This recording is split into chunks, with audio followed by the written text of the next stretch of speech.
Okay, so I just started another chapter in my book, and I thought that this section I've just finished reading was really good, and I wanted to share it. So I'm just going to read it to you. This is Your Erroneous Zones by Dr. Wayne W. Dyer, and I believe he's a psychologist, and it's really good. It was written in like the 70s or something, but still applicable, still really good. Okay, and the chapter is called First Love. Self-worth cannot be verified by others. You are worthy because you say it is so.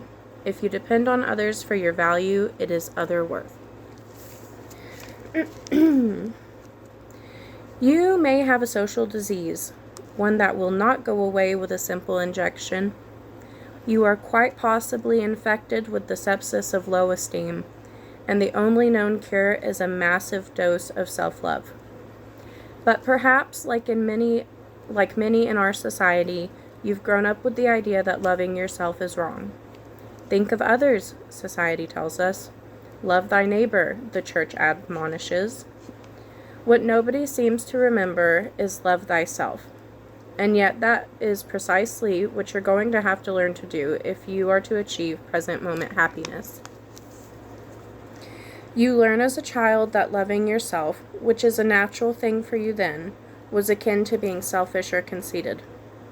You learn to put others ahead of you and to think of others first, because that shows you were a good person.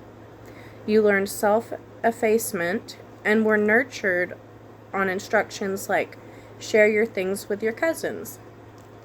It didn't matter that they were your treasures, your prized possessions, or that mommy and daddy might not be sharing their big people toys with others.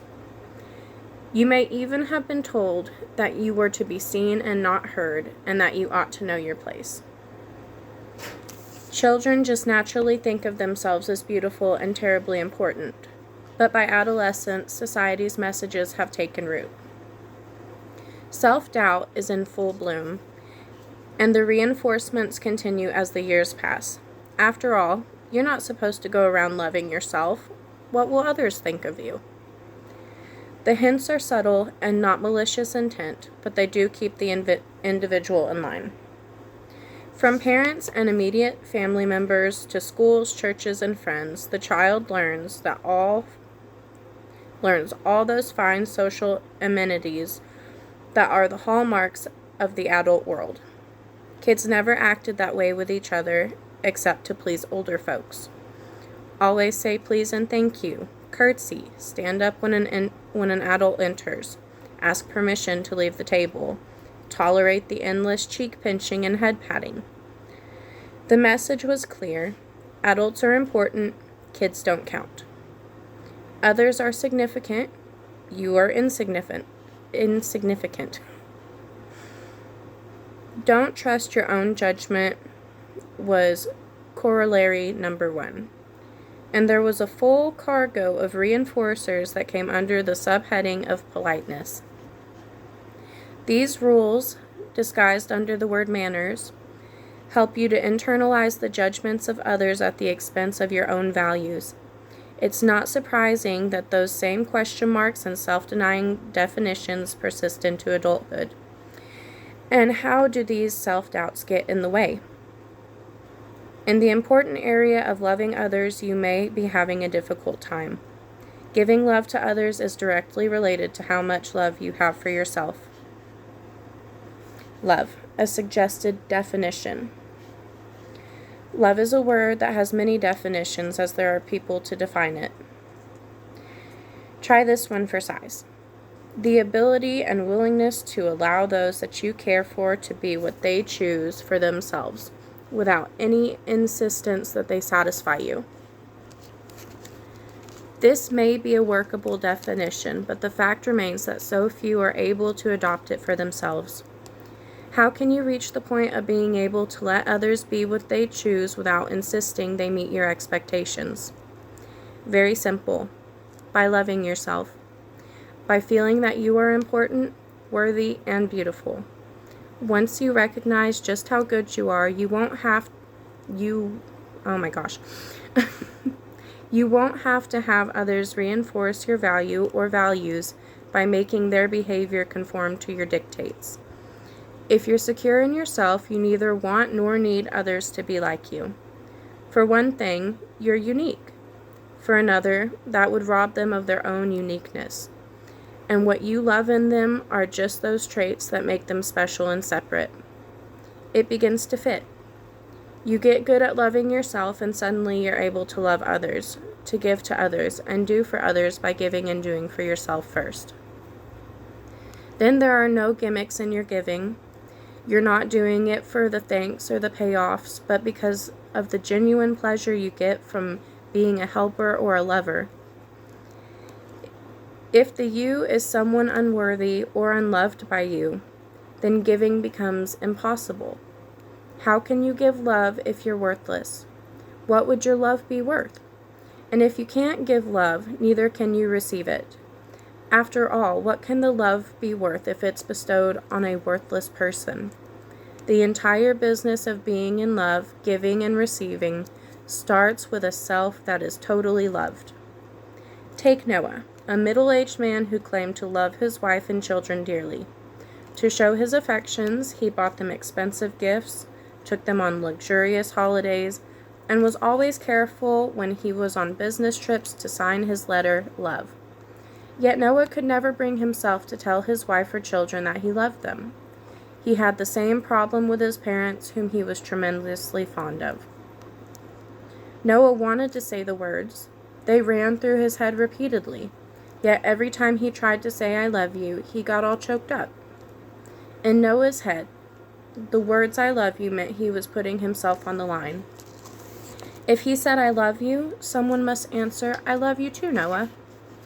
His statement of love must be met with an affirmation of his own self-worth. Saying those words was taking too much of a chance for Noah, for they might not be answered, and then his entire value would be in question. If, on the other hand, Noah could start with the premise that he was lovable, he would experience no difficulty in the "I love you." If he didn't get the desired "I love you too, Noah," then he would see that as having nothing to do with his own self-worth, since it was intact before he had ever started. Whether or not he was loved in return would be his wife's problem, or whoever Noah was loving at the moment. He might want the other person's love, but it would not be essential to his self-worth. You can challenge all of your self-feelings in terms of your ability to love yourself. Remember, at no time, under no circumstance, is self-hate healthier than self-love. Even if you have behaved in a way that you dislike, loathing yourself will only lead to immobilization and damage. Instead of hating yourself, develop positive feelings. Learn from the error and resolve not to repeat it, but don't associate it with your self-worth. Here is the guts of both self and other-directed love. Never confuse your self-worth, which is a given, with your behavior, or the behavior of others towards you. Once again, it isn't easy. The messages of society are overpowering.